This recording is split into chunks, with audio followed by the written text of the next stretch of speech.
Zee 24 तास एक पाऊल पुढे।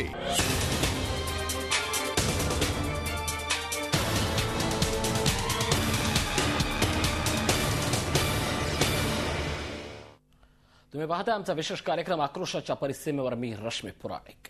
बद्रीनाथचा प्रवास अत्यंत खडतर होता, कारण वाटेत संकटाची मालिकाच सुरू होती।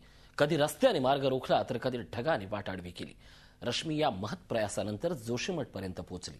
तिथं जिला जे काही पाहायला मिळालं ते अंगावर शहारे आणणारं होतं।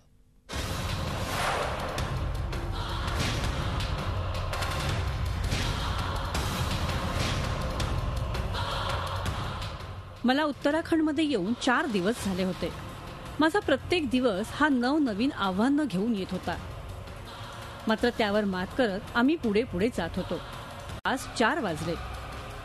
या परिसरात बचाव कार्य जोरात सुरू होतं। या संकटातून आपली कधी सुटका होणार असं इथे अडकलेल्या प्रत्येकालाच वाटत होतं। प्रत्येकाची एक व्यथा होती, एक वेदना होती। मी मात्र असहाय्यपणे हे सगळं पाहत होते, कारण तिथे अडकलेल्या लोकांना मदत करणं हे माझ्या आवाक्याबाहेरचं होतं। मला पुढे बद्रीनाथला पोचायचं होतं।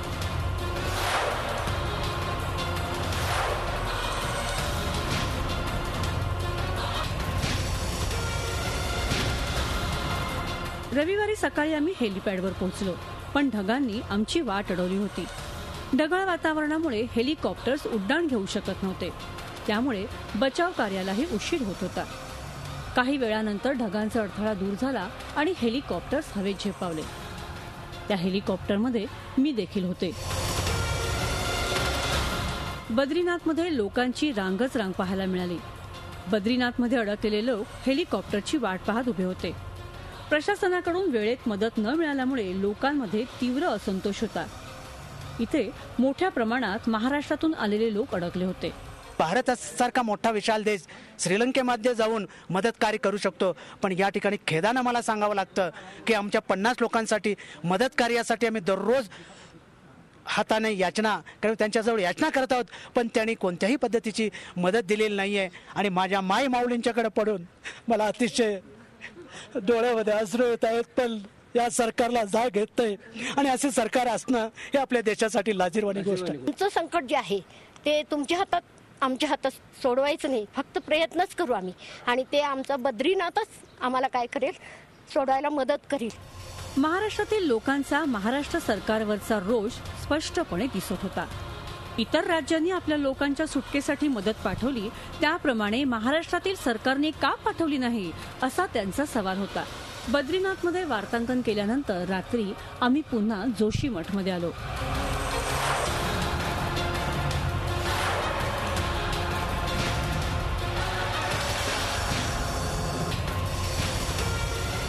उगवणारा प्रत्येक दिवस एक नवीन आव्हान घेऊन यायचा।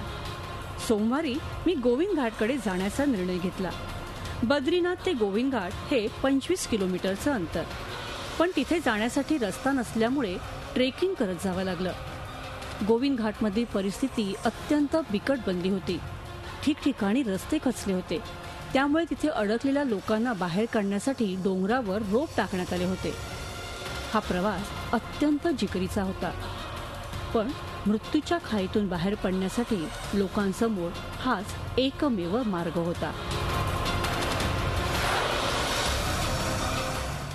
त्या क्षणापासून ते या क्षणापर्यंतचा होता हा प्रवास। पण या क्षणाला नेमकं काय घडतंय हे जाणून घेणार होते का छोट्याशा ब्रेकनंतर पाहत राहा आक्रोशाच्या परिसीमेवर। मी रश्मी पुराणिक।